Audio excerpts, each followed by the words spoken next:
And then people can come in as they please, and all they'll miss is my cheesy introduction.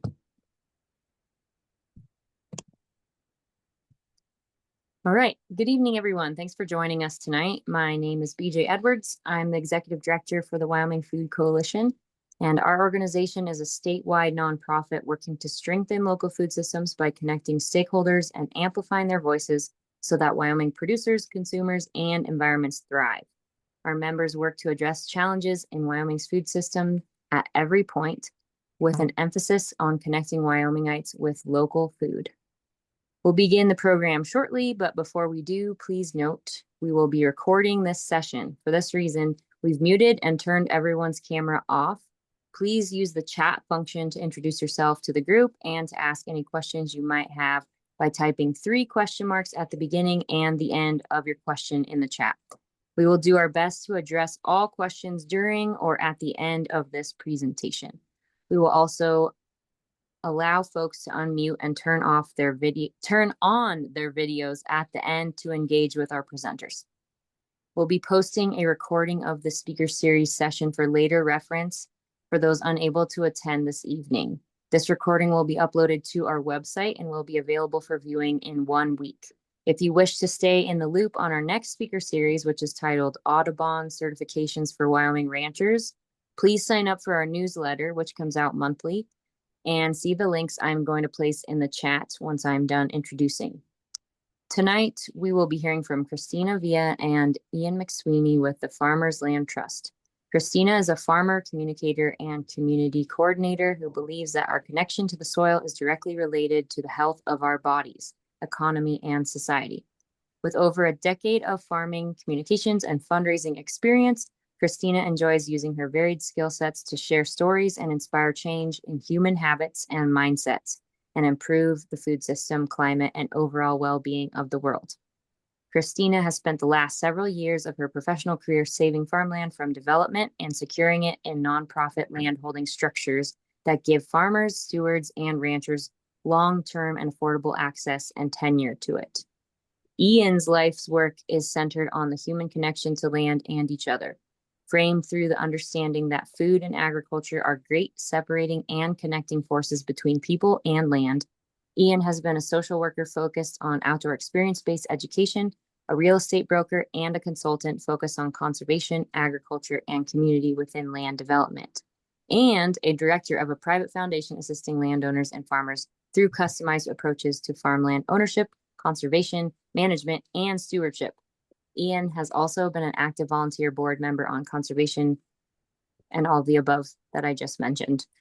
Ian is deeply committed to bringing about innovations to holistically evolve farmland conservation equity, secure and affordable access and tenure to build community resilience, ensuring regenerative, diversified food production that benefits soil, human, and community health. Ian is co-founder and co-executive director of the Farmers Land Trust. Tonight, we look forward to hearing from Christine and Ian on the differences and benefits of 2 different types of collective land ownership models, land cooperatives and the Farmland Commons. Both land cooperatives and the Farmland Commons bring land into a form of shared community ownership, making land accessible and protecting vulnerable land from development by spreading the financial burden and responsibilities. I will turn it over to our speakers. Thank you very much. Thank you. You know, I feel like I have imposter syndrome all the time, but then when I hear you do my bio, I'm like, yeah, no, I'm cool. Okay. So, we are the Farmers Land Trust and super honored to be here with you all tonight. Thank you so much for making the time on a weekday evening to come hear what we have to say. So, my name is Christina Villa. I live in Middle Tennessee. My husband and I steward 70 acres of land. We grow vegetables using organic and biodynamic methods, and we sell to restaurants, grocery stores, and in bulk to CSAs, like today, where I picked over 100 pounds of peppers for another CSA today. And we also have a herd of cattle. We do beef and dairy. We also have a little boy. And this is really how I come to be here doing this work, is because we were farmers who were young and beginning farmers who could not afford land, who spent a long time apprenticing on farms and learning how to farm. But then when it came time to get our own farm, we were struck with the difficulties and realities that face young farmers all over the country, and how unaffordable land is, and how out of touch with reality land prices are, and how farming income does not match the price tag on land. And also knowing and loving so many aging farmers who struggled with how they were going to transition their land, or how they were going to exit and have a comfortable retirement without having their land sold off for development. So I really wanted to do something about that, and that is why we are here now. Thank you, Christina. And I'm Ian McSweeney, the other co-executive director, founder of the Farmers Land Trust. I live in southern New Hampshire. My family and I have a small farm that we have long shared out through lease with a farmer to run farm business. We focused on broader land stewardship of the forest, creating an orchard, blueberries, and having different ducks, chickens, bees, but really not a farm enterprise in many ways. I have spent 2 decades plus focused on farmland conservation, farmland transition, farm tenure and equity, through real estate, through running a private philanthropic foundation, and then in the nonprofit world. That's where Christina and I started working together at a nonprofit and developing this common structure for nonprofit ownership. So grateful to be here to talk to you about this, both the kind of the comparison to, but also the kind of complementary ways to use cooperatives and commons models. So thank you for being here, attending, and yeah, we are the Farmers Land Trust. So our work is focused on a nonprofit ownership structure. Through this nonprofit ownership structure of a similar to a conservation and a community land trust hybrid, we carry forward certain values, and those values are in our organization, the Farmers Land Trust, and our bylaws and charter and how we operate. Those values are also embedded in the Farmland Commons model that we operate with. So many of these focus areas show up in different ways in the language of the bylaws of these Farmland Commons structures, of the lease and management plan and shared agreements between the parties involved. And much of this shows up in the type of projects, the type of land, farm, community engagements we have in the Farmland Commons.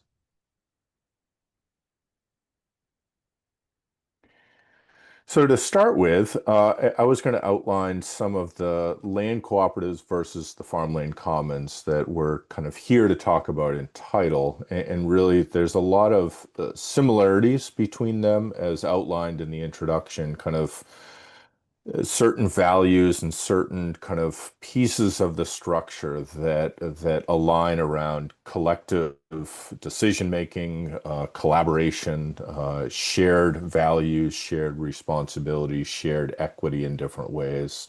And in many times they're community centered. So they have both kind of a focus and values, and the impact of their work, the focus of their work is in community in different ways. They do have some differences though, and I'd like to kind of outline some of those. This slide does a good job of just some of the snapshots of things, and really what I would call forward here to think about is that for land, all real estate in this country, because of the private property structures we have and the legal systems of property rights, there's decisions of how land is owned, how the title is held for farm real estate in this country. And that is where the differences start to show up, I would suggest. And really that difference starts with the kind of difference between private property and public property. And private property, a cooperative would fall into private property. It's in many ways as collective and as collaborative as possible. And it also allows individual members of the cooperative to have an ownership stake. And there might be limitations on that or guidelines around that or a process to transition out or in from that. And there might be caps on what benefits that ownership stake provides, but it's a tangible ownership stake in the real estate itself, in addition to the legal structure providing kind of an ownership stake as a vote in the membership of the cooperative. Where on the other side, a nonprofit public ownership is where the Farmland Commons sit. So that's something where there is no individual ownership. There are no percent interest ownerships in the real estate. You know, a nonprofit has a board that makes decision. A nonprofit has kind of those that benefit from the work and the impact created. But it's a nonprofit is seen as a public entity holding assets for the public good. So it's really a distinct difference between that public nonprofit ownership and the private individual ownership that makes the two distinct in some ways. So to frame kind of our values and kind of the difference beyond that choice of the public and private ownership that I mentioned is that what we believe and what we see show up in our work a lot of times is that there are ways to use cooperatives and commons in beneficial structures. And let me just give you an example here beyond the real estate side that I mentioned. Like everything that we do and that many of you probably do has different layers of ownership, decision making, assets, benefits to consider. You know, the land, real estate being one, the farm business being another one. There might be other business enterprises involved. There might be housing or infrastructure, but really all of that doesn't have to be owned and held in the same single legal structure. And what we see many times is that the Farmland Commons, that public nonprofit ownership structure, is well suited for the land. And that kind of falls into our perspective in many ways. And part of that I would bring forward is that land is unaffordable. Farmland is out of reach of farmers. And how do we address that difference in how we value farmland as a market commodity versus how we want to value farmland as a resource for farmers, communities, food production? So a nonprofit allows that shift of how we value land, and a nonprofit allows decommodifying that land through raising donations and capital to lower the cost of land. Where a business is generating revenue and a business has assets that could build individual equity. So the way we see it show up in our work most is that some are considering, some already have a cooperative for the business side and are moving land into the commons side. Yeah, I just want to jump in really quick and just share that, what we're talking about here during this whole presentation is specifically land cooperatives, but cooperatives could be used for other things. And so it could be complementary to and used with a commons where a farmland commons owns the land, but a cooperative is operating on top of the land. And I think, yeah, just wanted to share that as like a addition clarification. Thank you. Okay. So yeah, to kind of center in on that, land cooperatives are a great way to share land ownership. And in many ways, land ownership is a significant vehicle for equity building, wealth building. It's a way to have an asset that can be utilized as collateral to uh, access other capital, to build a business, to build a home. So a land cooperative allows that, in many ways, the largest asset of a farm business, the land, to be owned in a way that's shared collectively and holds collaborative community values, but does have that individual ownership stake that can be utilized for different benefits.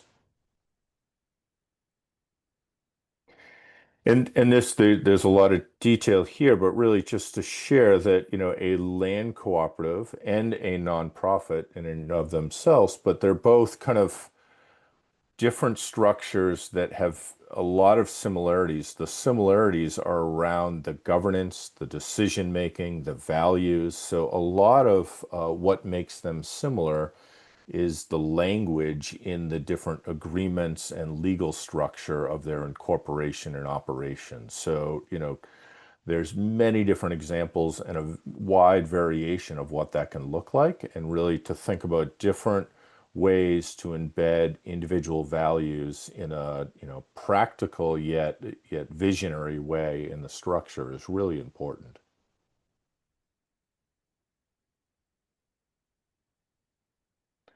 So, and this kind of gets into a little more detail of what I was sharing before, but that, kind of individual ownership, the collective ownership, and the ability to sell. And as I mentioned, like the benefits of a cooperative are that uh, the private ownership stake in land allows individual funding to come in to collectively be pooled to acquire land, individual equity to be used either as the individual or collectively, depending on the boundaries of the agreements, to access other capital. So it's a great way to make use of the asset value of the land itself while still holding it in a collective shared values proposition.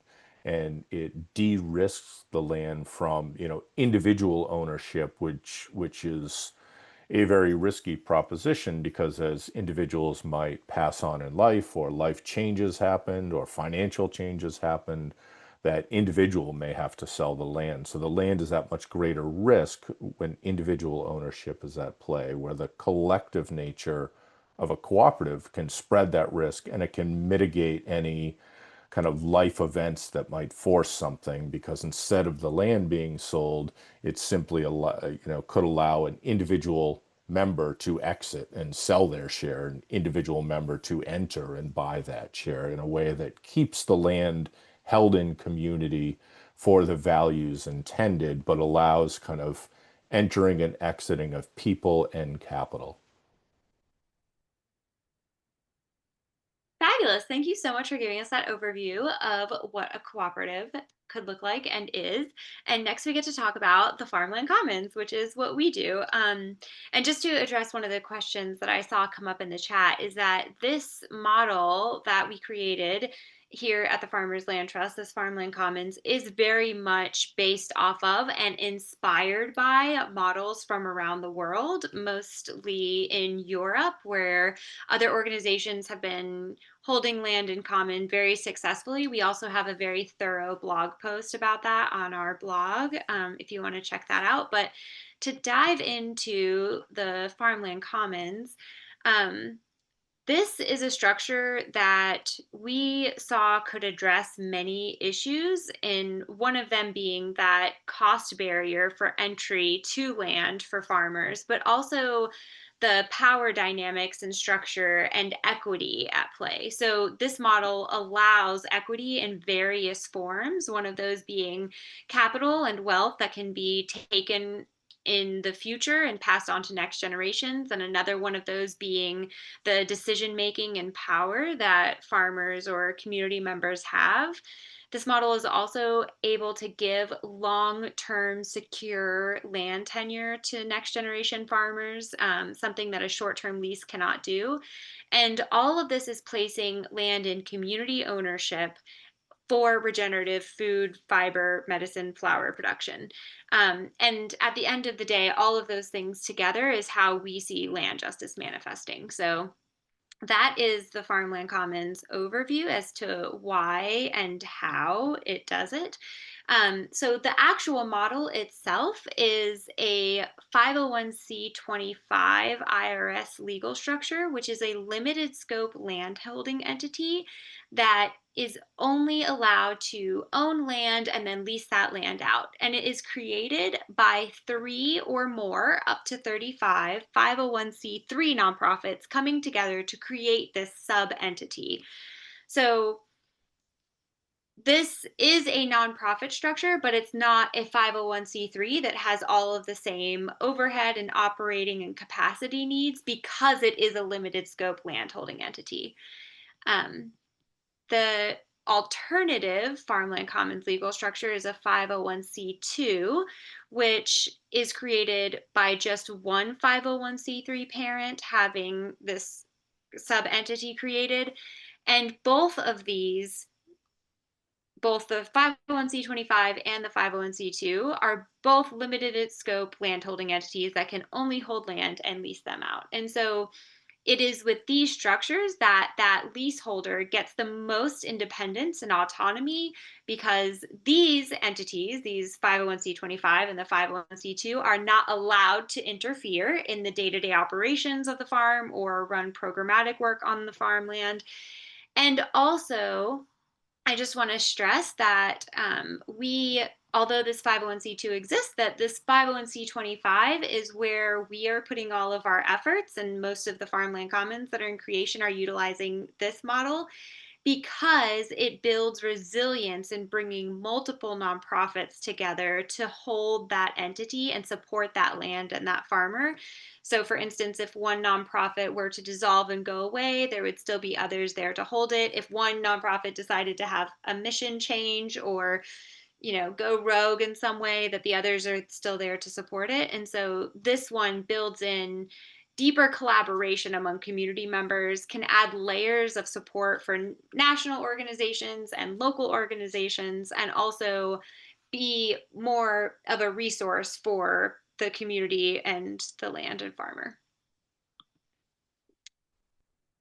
And so the way that land gets into a farmland commons is either by donation or a discounted bargain sale of a landowner who puts that land into a 501c3 nonprofit that is connected to one of these farmland commons. The land then moves from the 501c3 into the farmland commons, where it is owned and held in perpetuity and then leased out to next generation farmer. That lease could go to an individual, it could go to an LLC, it could go to a cooperative, it could go to any sort of legal entity or structure. And then that lease has strong conservation language and spells out the stewardship requirements for that land. So in this farmland commons, it's required that any leaseholder be utilizing chemical-free, organic, biodynamic, regenerative practices to grow food for their local community. It's also important to note that within this structure, all existing zoning and county and city and state laws still apply, including eminent domain. There's just more community support and more layers of protection for this. And Ian, please interrupt anytime you have anything you want to share. And so the way that this commons operates is that there is a board of people who are created by the parent organization seating that board. So all of the parent 501c3s get to seat and put people on this board. And in our model, we advocate for and ensure that that leaseholding farmer is part of that board. And so the board is made up of all people local to that community, making the ownership of the land in that community structure rooted in community in several ways. And it's also important that the board members be people who have the skills needed to support that farmer and that land, and also are connected to that land in some way, whether they are purchasing food from that farm, they've been part of that farm for a long time, they are part of that community that supports that farm. And all their job is to convey that lease and then collect any lease revenue, which in this model is just taxes and insurance. And then any additional cost is up to that board to decide. But that farmer is part of the board and they're part of deciding what their lease terms are. And then making sure that property taxes and insurance are paid. So that's all that they do. So really, creating the bylaws to get the organization or entity started, and then creating the lease terms with the farmer is the full scope of their work. And beyond that, it is just to make sure taxes and insurance are paid and lease revenue is collected as needed.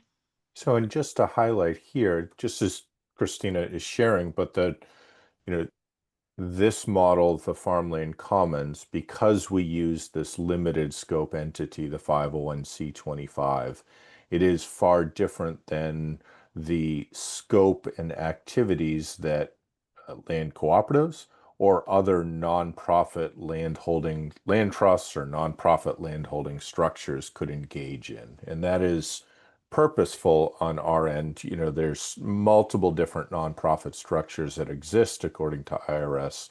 We purposefully selected this 501c25 for several reasons, but one of those is just to really narrow the focus. So this is just a land holding, land managing, leasing entity, and it cannot expand beyond this. So this is where, as I also mentioned before, like the layered cooperatives for some activities and enterprises and farming and commons for the land holding structure shows up in our work is because the commons can only hold land and lease that land out. So other activities that people want to do or already doing collectively or collaboratively um, are best suited for a cooperative or for a 501c3 nonprofit or other structure that allows more scope of activities than what this provides. Thank you. And so, just to speak a little bit more about that lease. So, as mentioned, it is long term. And by long term, we don't mean like 5 years. We're talking 99 years because that is as long as most state laws will allow. I am not sure what it is in Wyoming, but there are some states, for instance, Wisconsin, that you can only lease for 15 years. So, in places where it's allowed, a 99-year lease is given. And what that means is that farmers have long term security to build on and invest in that land in ways that a year to year lease does not allow. So you can plant perennials, you can build fences, you can work on your water systems and know that you're going to have the benefit of that infrastructure that you're building out for the duration of your business's life, which is really helpful if you are in farming. This is also something that can be passed on to your children if they want to farm or other identified next generation farmers. So there's that power in that long-term lease also. It's also something that is then recorded with the deed, making it very secure. So, everyone wants to talk about worst case scenario all the time, like worst case scenario, this all falls apart. That lease would still be very secure and maintain the rights, all the use rights to the land. The lease is where all of the rights for the farmer is spelled out and any sort of stipulation around practices and use are spelled out. And so the farmer themselves, so they have a seat on the board, making them part of that decision making process so that they are not just receiving a lease, but they're part of creating that lease. They also hold a super vote on the board. And what that means is that nothing can be changed or passed or approved without the farmer's seat agreeing to it also. And this is just another way that that power and autonomy is given to that farmer, because really what we're trying to do is protect land from ever being bought and sold again so that it stays affordable for next generation farmers, but to give them everything that they would want and need out of ownership except for the ability to sell it in the future. So then they get to be part of their community in ways that they get to still grow food and treat the land the way it should be treated instead of trying to extract enough profit off of it to maintain an expensive mortgage rate.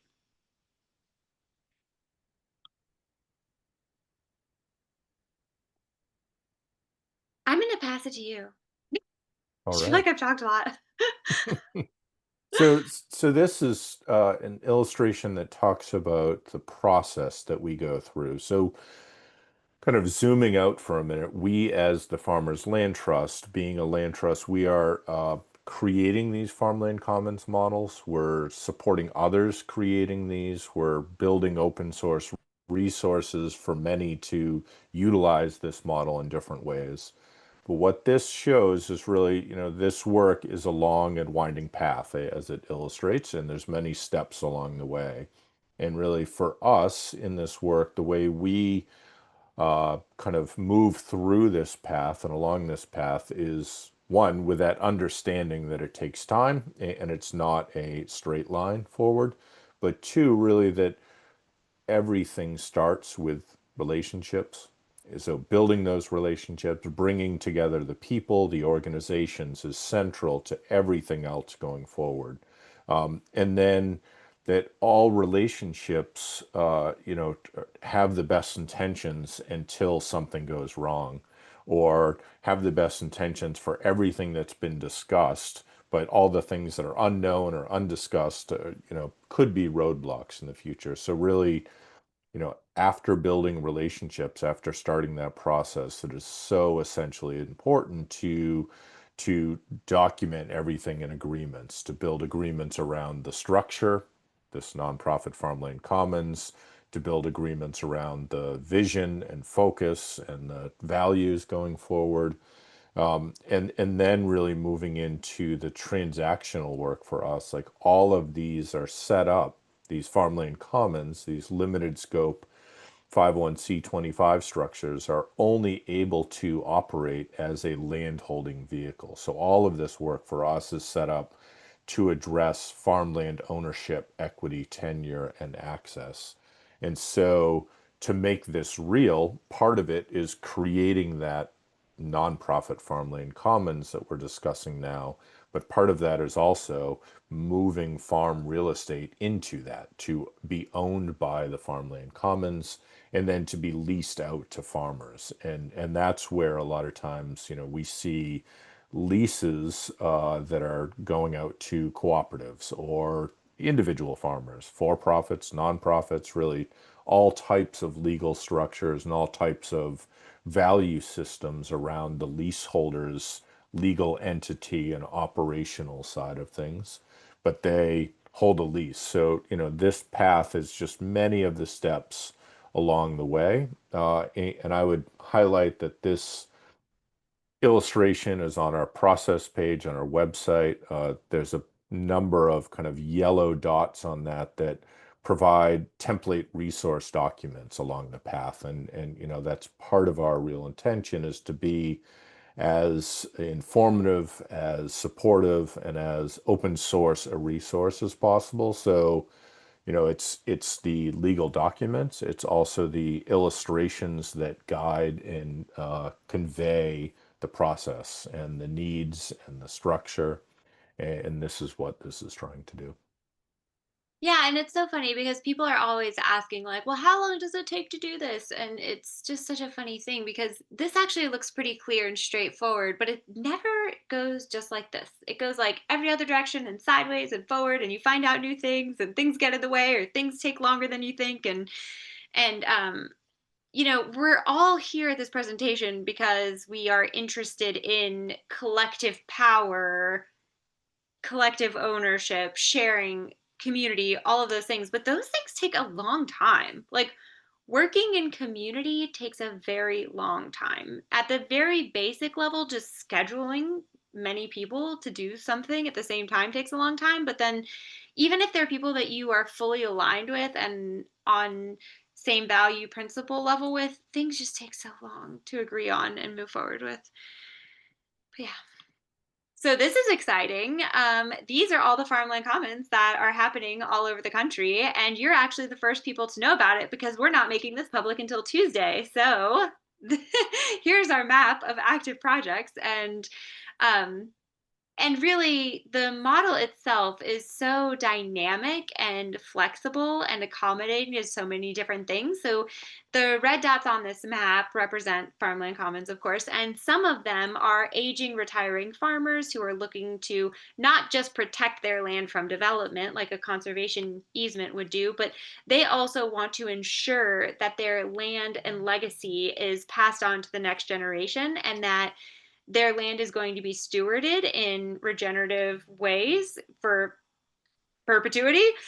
There's also young, new beginning farmers who are in need of land who we're working with for land searches to identify the land that would be of benefit to them, and also doing landowner outreach to move land into these farmland commons. There's landowners who are not farmers themselves, but who want to see land go towards justice. There are about 20 nonprofit partners involved in all of this who have been talking about land access and what a huge hurdle and barrier it is, but see this as an opportunity to do something tangible about it, to be involved in something in a way that's not going to take too much from their capacity. And yeah, this is going to be available on our website starting Tuesday. And also, if you sign up for our newsletter, then you will get it in your inbox. And so we would love to have the floor open for discussion and answer questions, but we would love also for you to sign up for our newsletter, which you can do on our website, in the bottom of our website. Connect with us on your favorite social media. We are a nonprofit and we are funded by people like you, and would love a donation. Thank you. And also to reach out and have further conversation after this. So yeah, thank you.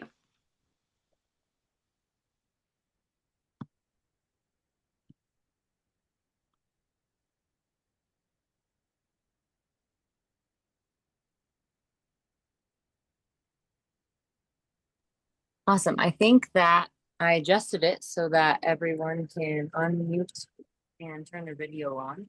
So if you would like to ask questions with the voice instead of the chat, feel free.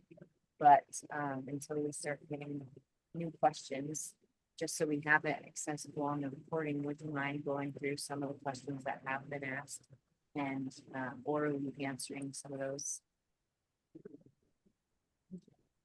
Yeah, sure.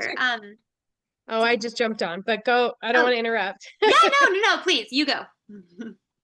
So there's a group of us in Utah, and we've been working for a couple years now on, getting further away from the government structures and entities, and have been going down the private express trust route.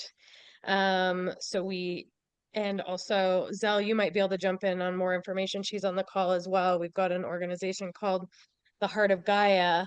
And I'm just wondering if anyone's done anything along those lines, because we went down the nonprofit models and didn't necessarily we're trying to get ourselves more sovereign, and the nonprofit seem still a little bit confining. So just wondering if anyone's explored the private express trust and how that might work on some of these. Yeah, so we haven't explored the private express trust, and I'd share right, fully aware there's issues with limitations on any of these structures, right, and the kind of governmental nonprofit has challenges to it in many ways, but we utilize that structure for several reasons.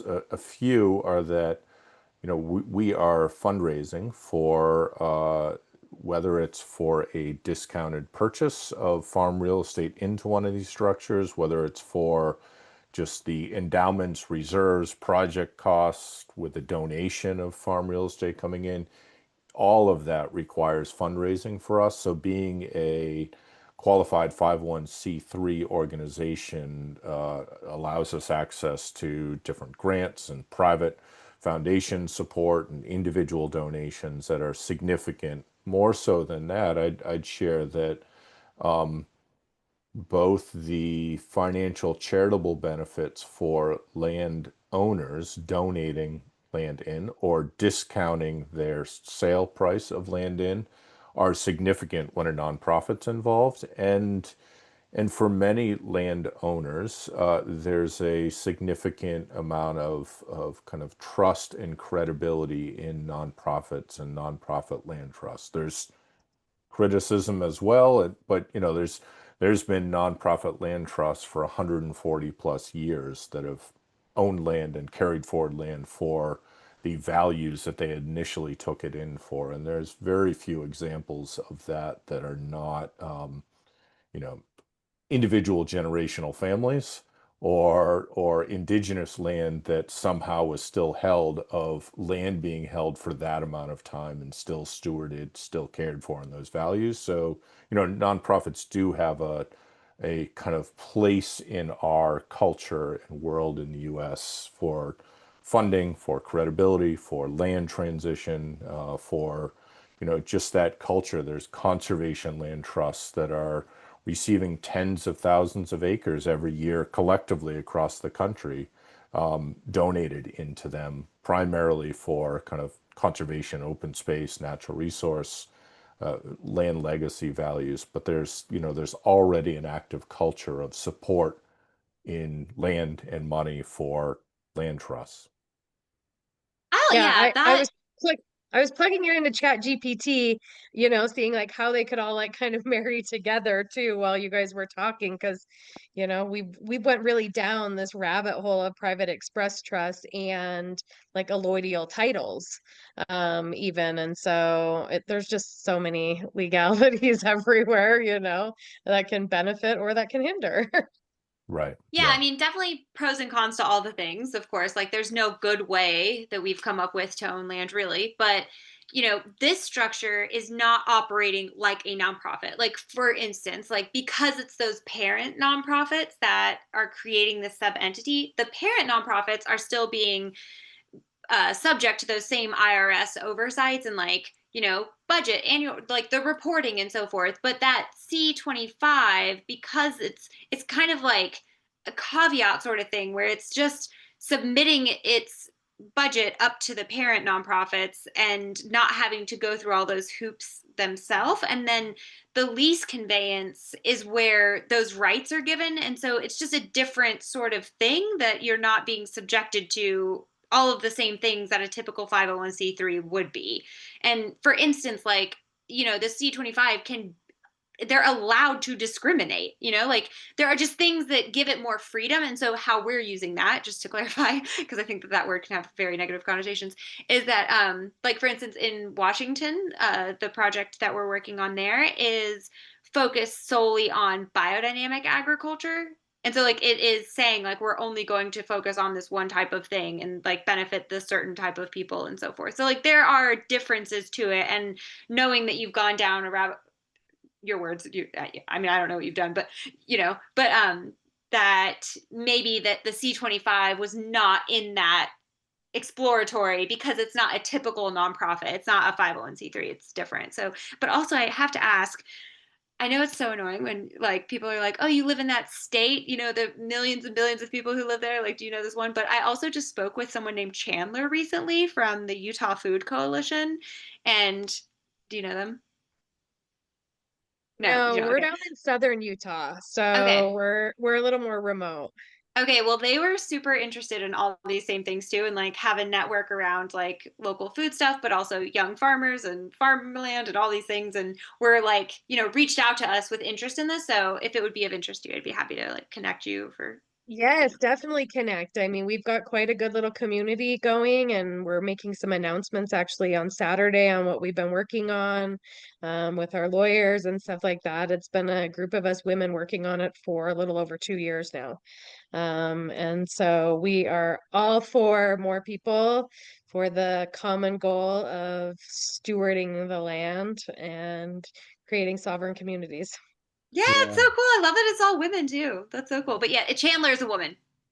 I know that Well, and name is not. we let the men come. It's just us women, right? We're like Saturday, the guys are coming, but we're kind of the mothers, and so we've got a different approach in a lot of ways. Very cool. So I'd share too, like in our work, and I would imagine in yours, and I would kind of advocate for you to kind of hold this perspective, is that this is challenging work, and it has a lot of steps and process and time involved. And at the same time, like, all this takes is one landowner willing to transition their land into a suitable legal structure that works for them and that works for you. And then all it takes is, like, you, the community, ready to, you know, create and steward that legal structure and then create and steward that land. So, our focus is on this nonprofit 501c25 Farmland Commons, and there's a lot of times that we are very clear about our focus, and it's not a good fit for everyone. And that's perfectly fine. There should be a lot of different structures out there for the different needs and interests that exist. And also, like, just finding that right, either the right landowner for the legal structure and model you're working with, or the right legal model and structure for the landowner and the community that you have together, is really all that's needed to kind of move things forward in different ways. So, and yeah.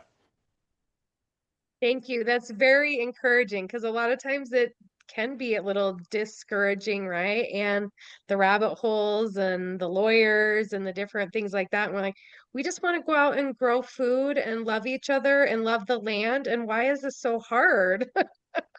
Yeah. So thank you for that.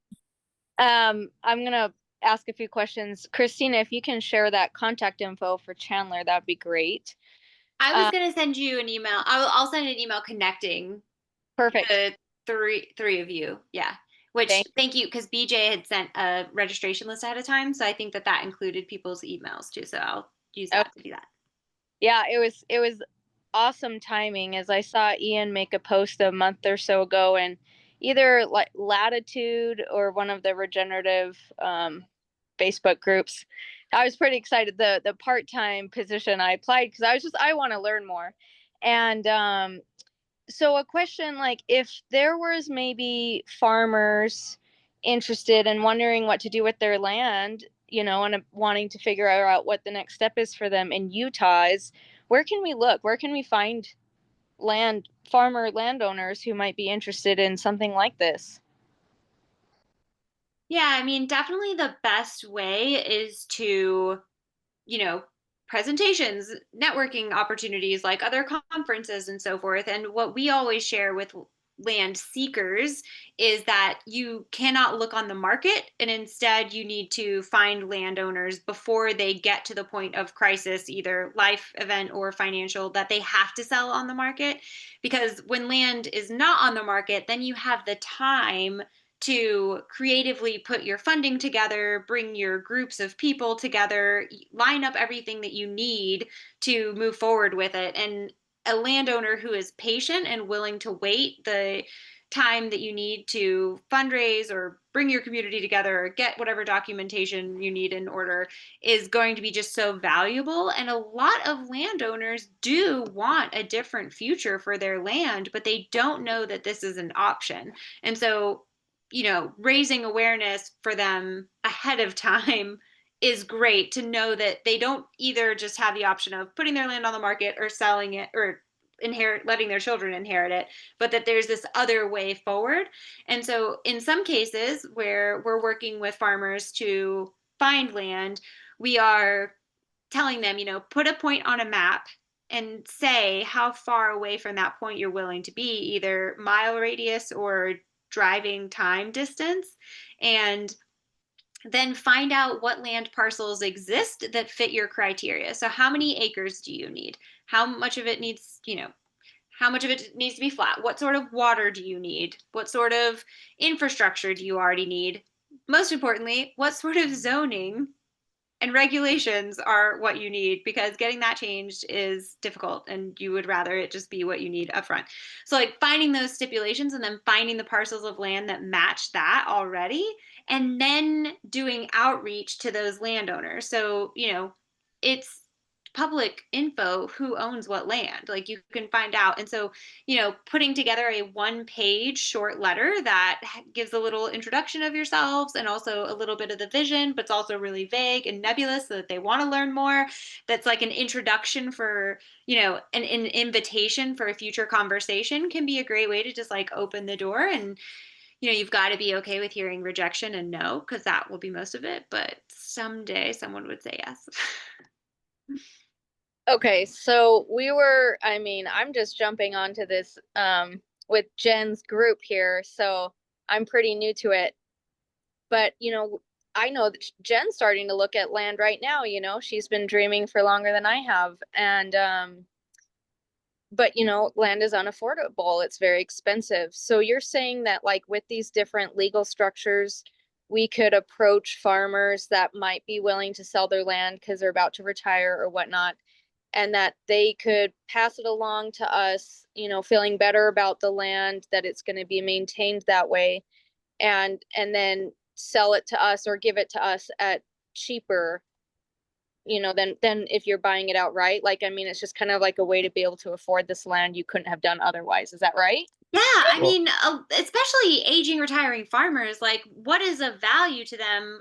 Yeah, maybe they need some money to retire, but more importantly, like, they want to make sure that the thing that they've spent 40 years building doesn't get bulldozed over, and like that it's carried forward. And we are working with landowners who are giving, $150,000 worth of the land value just so that their legacy can continue and this thing that they've built carries forward. Like, that is more important to them than getting market value. And realistically, who needs market value? Like, market value is so inflated. Like, you can comfortably retire without getting full market value. So like, to get both, like, to work with a landowner to see like what do they actually need and what can you all actually do, and like how can we come together to create a different future.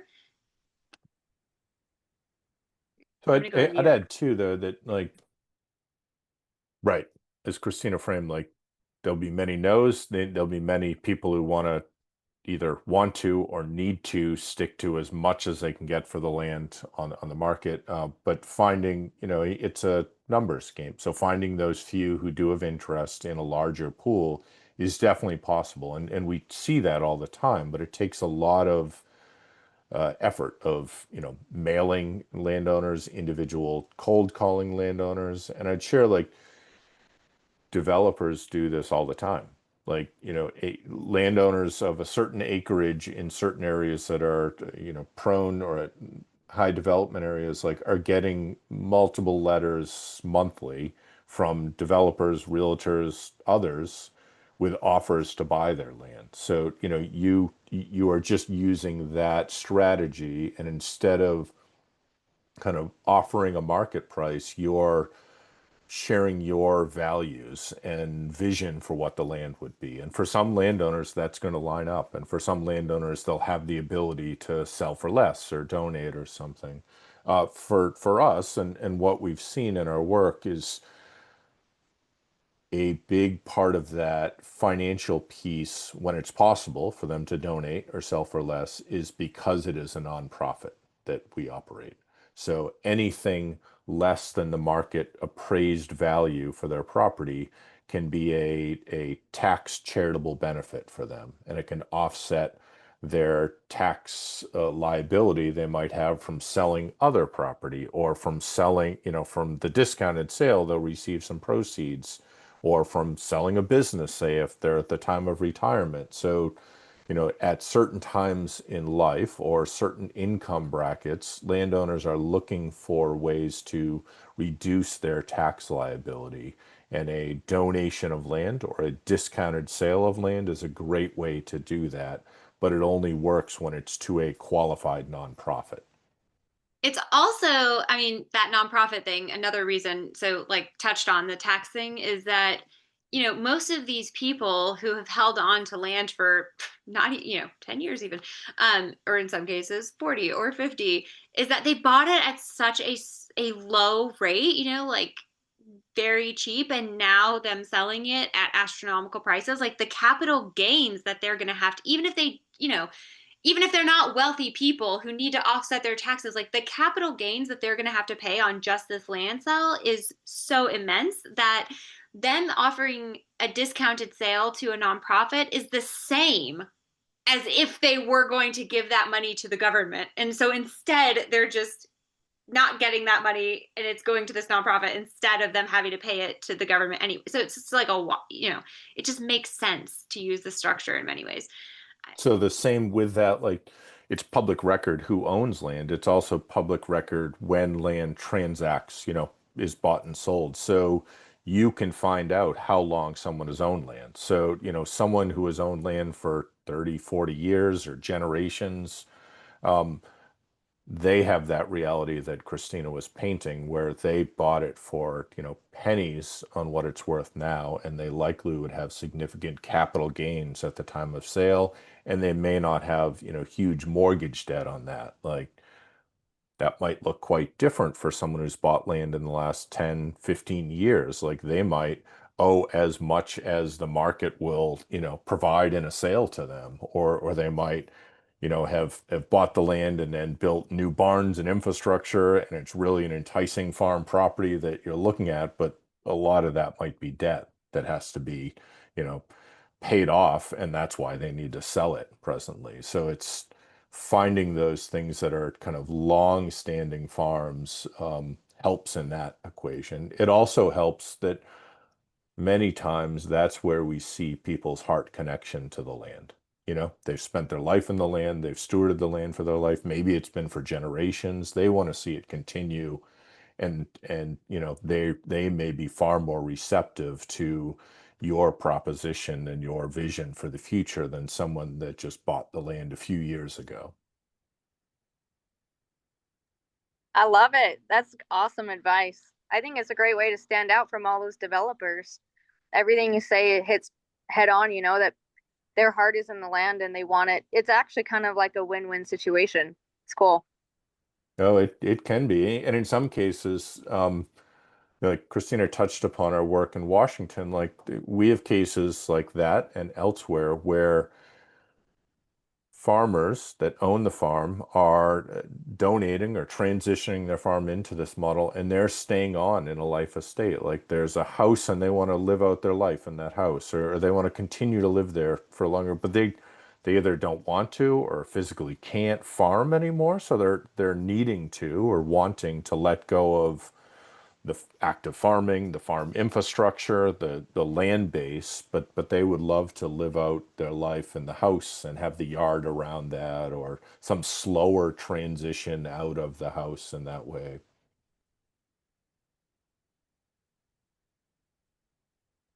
I wanted to add really quick, for the purposes of finding land or farmers who are looking for land.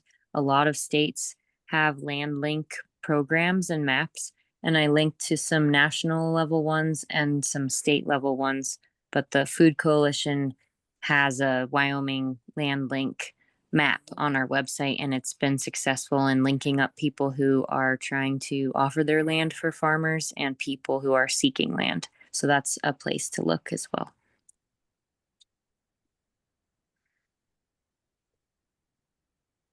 Do we have other questions for Ian and Christina?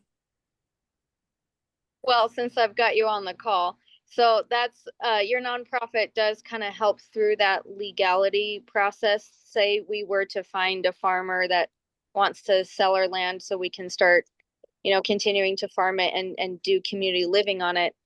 And we present that, hey, through being a nonprofit, we can do these things. Are you able, with the Farmers Land Trust, able to help us get those structures set up? Is that what you can do? Yeah, we do that. So, we can help in a variety of ways.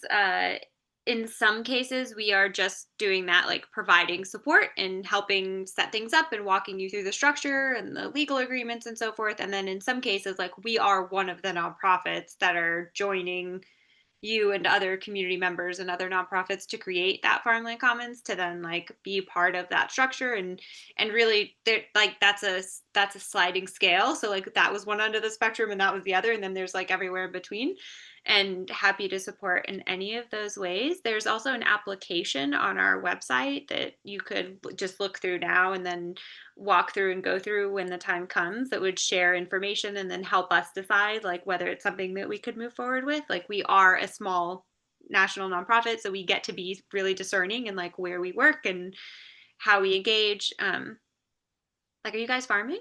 Are you guys farmers? Like, what's y'all's deal? I come from farming, and now I own 2 businesses and trade a lot of time for dollars. And I end up on other people's farms helping them because I come from that background. But now I'm stuck in a town in a box. Well, I'm a proud gardener. I've turned my whole front yard into a garden. I've got 11 chickens and stuff. So I'm just city living. I live in Salt Lake right now. But if I could, I mean, I'd be growing mushrooms. I want to do cricket farming, you know, for bug protein. And I would do hemp farming. That'd be pretty cool. Cool. So I'd share too, like some people find the resources and template documents on our website like all they need.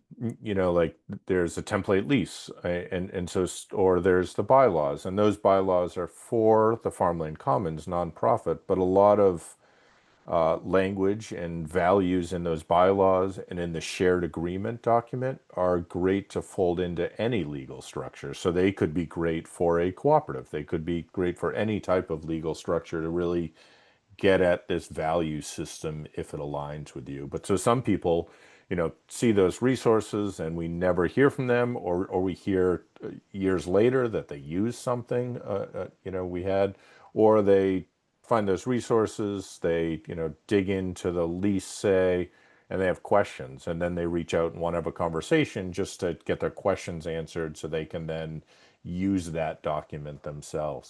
So that's another way to kind of make use of our resources. Thank you. Thank you. Yes, this was so awesome. I really, really appreciate what you guys are doing in the world and hope to, you know, be on more of these and run into you again somewhere out there, maybe digging up some potatoes, which I did last weekend, or whatever that looks like. Yeah, and thank you so much to Wyoming Food Coalition, BJ. This is so great. Thank you. I'd love to hear what's happening in Iowa from Jeff Hall too, but Thank you guys so much. We really appreciate you doing this for us, and we'll have this recording posted to our website next week sometime. So we'll email everybody who registered for this session with the link to that recording, and it'll be up there for hopefully eternity. Thank you awesome. so much. Thank you. Wonderful. Thank you all. We're grateful to spend this time together.